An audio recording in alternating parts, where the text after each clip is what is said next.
നമസ്കാരം. മലയാള സിനിമാ പ്രേമികളുടെ മനസ്സിൽ ചിരിയുടെ മാലപ്പടക്കം തീർത്ത സിനിമയാണ് വെട്ടം. ഈ സിനിമ എത്ര കണ്ടുകഴിഞ്ഞാലും നമ്മൾക്ക് മതിയാവില്ല.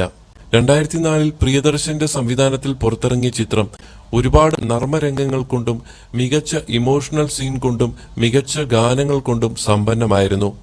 ദിലീപ് പ്രധാന വേഷത്തിലെത്തിയ ഈ ചിത്രത്തിൽ കലാഭവൻ മണി, ഇന്നസെന്റ്, ജനാർദ്ദനൻ, നെടുമുടി വേണു, ജഗതി ശ്രീകുമാർ, കൊച്ചിൻ കനീഫ, മാമുക്കോയ, ഹക്കിം റാവുത്തർ, ശരത് ബാബു, നെടുമുടി വേണു, ബൈജു സന്തോഷ്, കലാമണ്ഡലം കേശവൻ, മച്ചാൻ വർഗീസ് തുടങ്ങിയ വമ്പൻ താരനിരയായിരുന്നു. ഈ ഒരു മലയാള സിനിമയിൽ മാത്രം അഭിനയിച്ച് മലയാളികളുടെ ഇഷ്ടതാരമായി മാറിയ നടിയാണ് ഭാവന പാനി. മികച്ച അഭിനയം കാഴ്ചവെച്ച ഭാവന പാനിയുടെ വെട്ടത്തിലെ കഥാപാത്രം പെട്ടെന്നൊന്നും സിനിമാ പ്രേമികൾ മറന്നുപോകില്ല. തീപ്പെട്ടിക്കൊള്ളിയായി വന്ന് മലയാള സിനിമാ പ്രേക്ഷകരുടെ മനസ്സ് കീഴടക്കിയ നടി പരസ്യ ചിത്രങ്ങളിൽ അഭിനയിച്ചിട്ടുണ്ട്.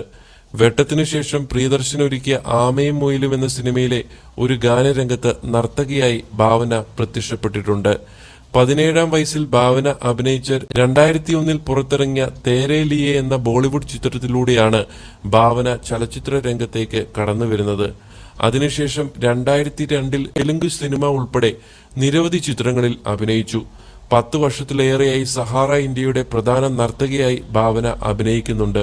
മികച്ച സഹനടിക്കുള്ള മഹീന്ദ്ര എക്സലൻസ് ഇൻ തിയേറ്റർ പുരസ്കാരം നേടിയ Bhavana Pepsi, Videocon, Honda, Lux, Dabur തുടങ്ങി വമ്പൻ പരസ്യ ചിത്രങ്ങളിലും അഭിനയിച്ചിട്ടുണ്ട്. ഉദയ് കൃഷ്ണ, സിബി കെ തോമസ് എന്നിവർക്കൊപ്പം സംവിധായകൻ പ്രിയദർശനും ചേർന്നായിരുന്നു വെട്ടത്തിന്റെ രചന നിർവഹിച്ചത്.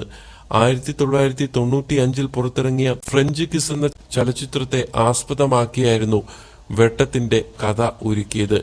അതിനൊപ്പം 1998 റിലീസിനെത്തിയ ഹിന്ദി ചിത്രം പ്യാർ തോ ഹോനായിത്ത എന്ന സിനിമയിൽ നിന്നുമായിരുന്നു കോമഡി രംഗങ്ങളും ഒരുക്കിയത്. കൂടുതൽ വാർത്തകൾക്കും വിശേഷങ്ങൾക്കുമായി നിങ്ങൾ ഈ ചാനൽ സബ്സ്ക്രൈബ് ചെയ്യുക.